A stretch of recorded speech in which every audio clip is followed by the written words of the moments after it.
ആ മഹാമനുഷ്യന് വേണമെങ്കിൽ ഒരു നോക്ക് കണ്ടോളൂ.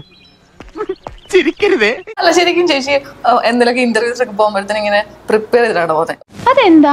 എന്നാലും ഞാൻ വിചാരിക്കും ഇതൊക്കെ എങ്ങനെ ഇങ്ങനെ മറുപടി കൊടുക്കാൻ പറ്റുന്നല്ലേ? എല്ലാം വിധിയുടെ വിളയാട്ടം.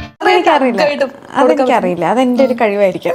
ആര് പറയുന്നു? ഞാൻ കേട്ടിട്ടില്ലല്ലോ. അസൂയ കൊണ്ട് പലരും പറയാറില്ല, അതുകൊണ്ട് ഞാൻ സ്വയം പറയുന്നു. അല്ല മലയാളത്തിലാണെങ്കിൽ നമുക്ക് ഓക്കെ, നമുക്ക് കുഴപ്പമില്ലാതെ. തമിഴിൽ വരെ പോയിട്ട് തമിഴിൽ ഇന്റർവ്യൂസ് ഇവിടെ ഹിറ്റാണ്. ആളെ വേണ്ടത്ര പരിചയമില്ലാന്ന് തോന്നുന്നു. ഇതൊക്കെ എന്ത് നിഖിലിച്ചിട്ട് കല്യാണമൊക്കെ ആണെങ്കിൽ ഇതുപോലെ സിമ്പിൾ ആയിരിക്കും, അത് ഭയങ്കര ഗ്രാൻഡ് ആയിരിക്കും. ഞാൻ കല്യാണം കഴിക്കുകയാണെങ്കിൽ തന്നെ ഇതുപോലെ വല്ല രജിസ്റ്റർ മാരേജോ കഴിക്കാനേ സാധ്യതയുള്ളൂ. അങ്ങനെയൊക്കെ വഴിയില്ലോ. ഇതുപോലെ വല്ല രജിസ്റ്റർ മാരേജോ കഴിക്കാനേ സാധ്യതയുള്ളൂ. എനിക്ക് ആൾക്കാർ പറ്റില്ല, എനിക്ക് ചൂടെടുക്കും പറ്റും. ഇതുപോലെ വല്ല രജിസ്റ്റർ മാരേജോ കഴിക്കാനേ സാധ്യതയുള്ളൂ. എനിക്ക് ആൾക്കാർ പറ്റില്ല, എനിക്ക് ചൂടെടുക്കും. ഇല്ല, എനിക്ക് ഭയങ്കര, എനിക്ക് കല്യാണം എന്ന് ആലോചിക്കും എനിക്ക് ആദ്യം മനസ്സിലേക്ക് വരുന്ന സാധനം ചൂടാണ്. അത് AC ഹോൾ ബുക്ക് ചെയ്താൽ പോലെ.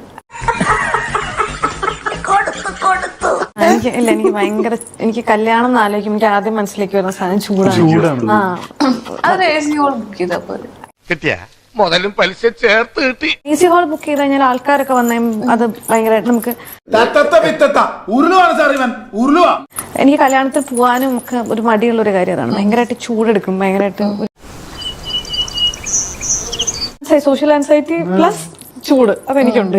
ചൂട് എനിക്ക് സഹിക്കാൻ പറ്റില്ല, അതാണ്. കോട്ടയം സാരമല്ല, ഞാൻ മാത്രമേ കണ്ടുള്ളൂ. ഇനി ഇവിടെ നിന്ന് അഴിവണ്ടാവാ, നമുക്ക് അങ്ങോട്ട് മാറിയിക്കാം.